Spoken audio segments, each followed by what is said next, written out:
guys. And we'll post it now. Okay, shut up now so we can get done. You can make a coffee and bring a coffee when you're done.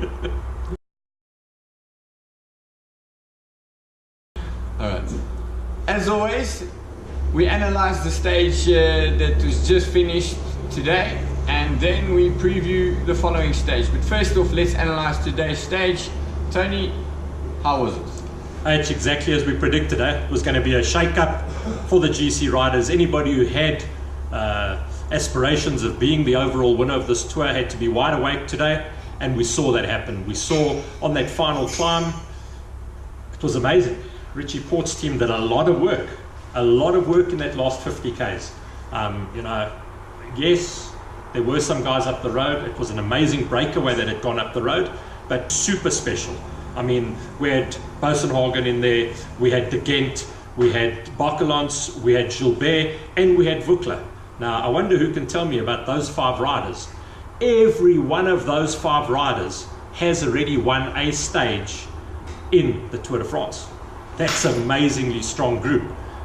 If you go and look at Bakelants, he's actually held the yellow jersey for 2 stages. Gilbert has held the yellow jersey, he's had the green and the King of the Mountains, and then go and look at the little Frenchman, Tommy Vukla. Oh, jeez, that coffee's going to be great.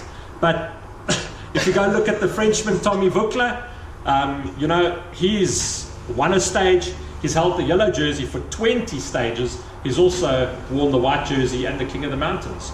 Of those guys as well, 3 of them national champions. So really a very strong group today. So any other day we would have given that group a big thumbs up to make it to the finish line. Unfortunately, BMC had other plans. Yeah, that's working, so.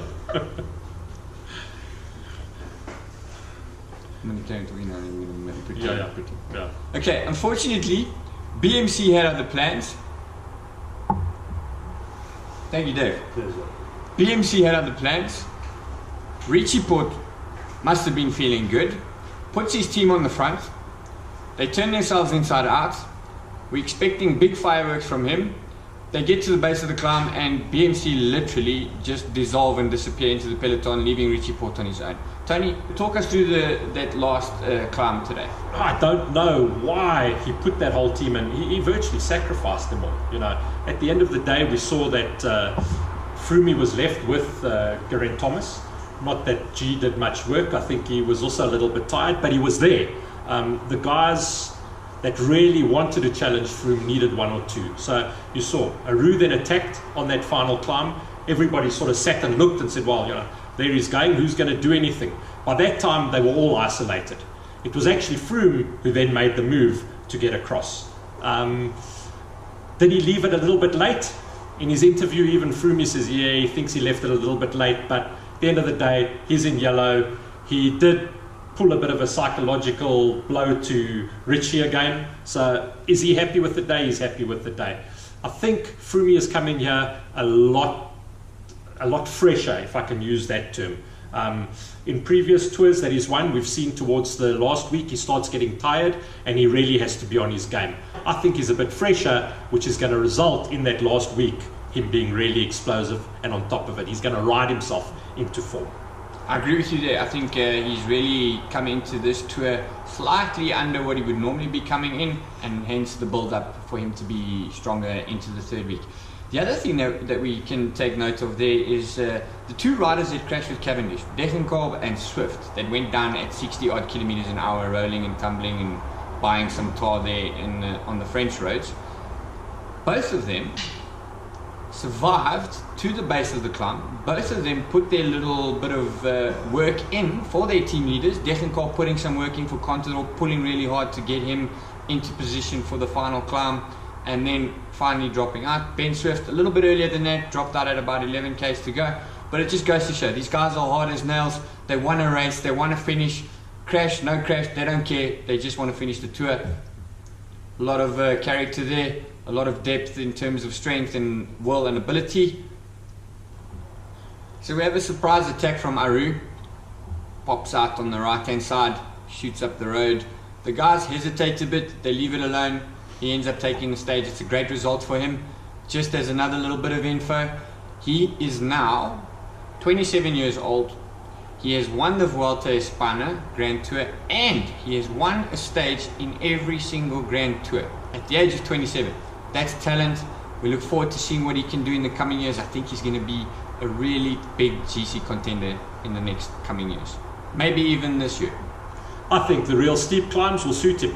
He looks like he's got that kind of ability on the real steep stuff to make a difference. So Aru, don't discount him. We finished 5 stages of the tour. You know, Froome hasn't got it in the bag yet. Yes, he's got the yellow jersey.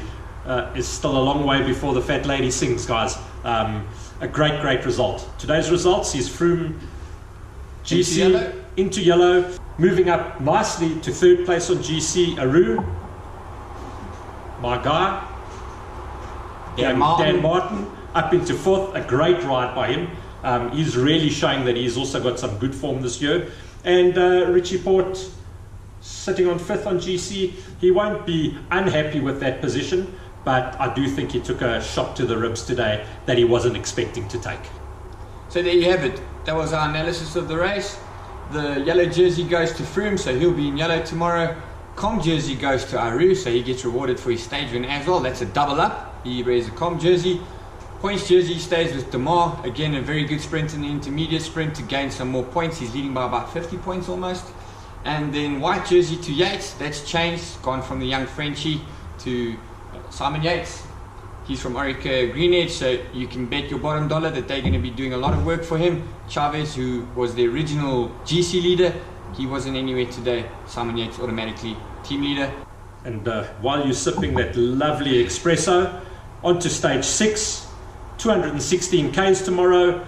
It's a sprinter's day. There's going to be nothing really bad or scary to look out for. It's a nice wide finish when we come to the finish. So the guys will be sprinting. Hopefully nobody pushes a barrier in the way. You know, we don't want to see that happening again. Tomorrow we've got to see the sprinters going for it again. Yeah, I think it's going to be a pretty straightforward stage by the book. You'll have a select group of riders that go off the front. The breakaway will be given a little bit of a leash to run away on, and Sky will probably control it, but only to a certain extent, and then they'll leave the rest of the responsibility over to the sprinters teams, the guys that want to win the stage tomorrow. They'll need to take over responsibility, bring the break back in time for the sprint to happen. It'll be fast again, guaranteed it'll be fast. We've still got Demar there, we've still got Bohani there, we've still got Greipel there, very strong rider, very strong sprinter.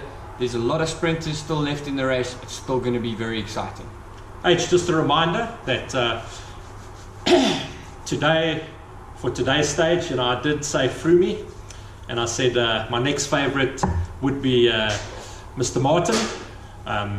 You pronounced some funny guy. I don't know who it was, but I didn't see him at the end, so I'm going to allow you to take the first pick for tomorrow. First pick for tomorrow. He loves the French champion. I do, but we always like a bit of a surprise. Today I really surprised.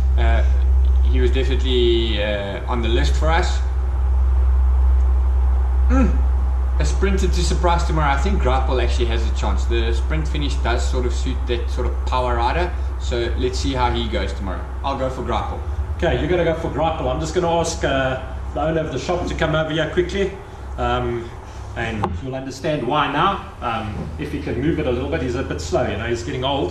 Yeah. But I just want him to drop his head down here to about the middle. So you see here on this ear, and you see on this ear. So this is Bling Dave, South Africa's Bling Dave.